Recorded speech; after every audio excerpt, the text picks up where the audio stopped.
Hello mga tea! Tara, samahan nyo kaming gumala. Ito na nga yung last day namin at pabalik na nga kami ng Tokyo. For today's video, andito na naman tayo ngayon sa Matsumoto Castle. Bumalik nga kami dito dahil hindi naman kami kumpletong pumunta dito kagabi dahil maraming ang ginagawa yung ibang kasama namin. Sobrang na-appreciate ko nga yung illumination kagabi at napakaganda nga ng view, pero tignan nyo rin naman yung view nyo pag umaga. Sobrang ganda nga pag masdan. Marami ka nga rin palang makikita ditong napakalalaking isda. Sarap nga hulihin, no? Char! At syempre, hindi mawawala ang picture-picture sa amin. Kaya ayan, nagpicture na muna kami for memories.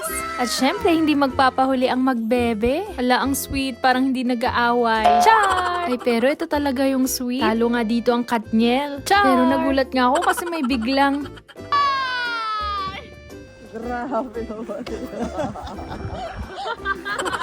Uy, joke lang yun mga tiya. Nasabi ko kasi na ang ganda mag-propose dyan sa pwesto na yun. Kaya ayun, ni-recreate nga namin. Madami nga rin pala kayong makikita ditong mga hato o kalapate nga sa Tagalog. Bawal nga palang hulihin dito yan mga ti.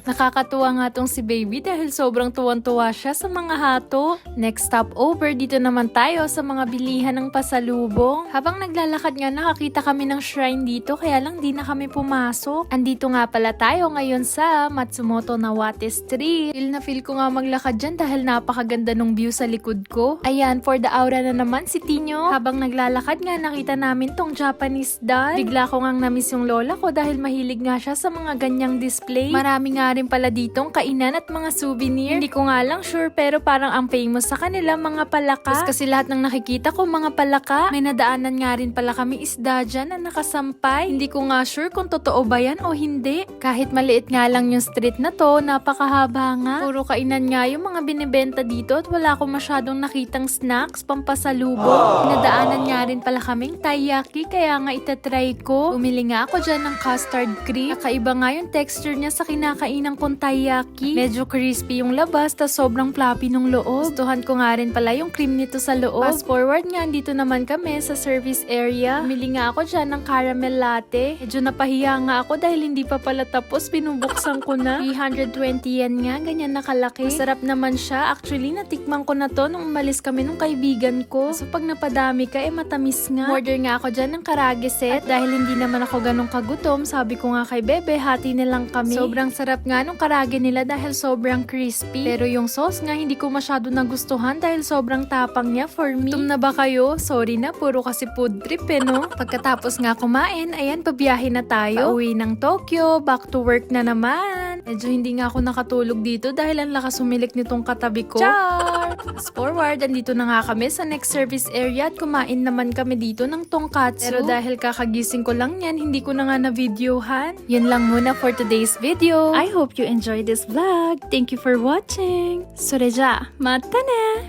Bye bye!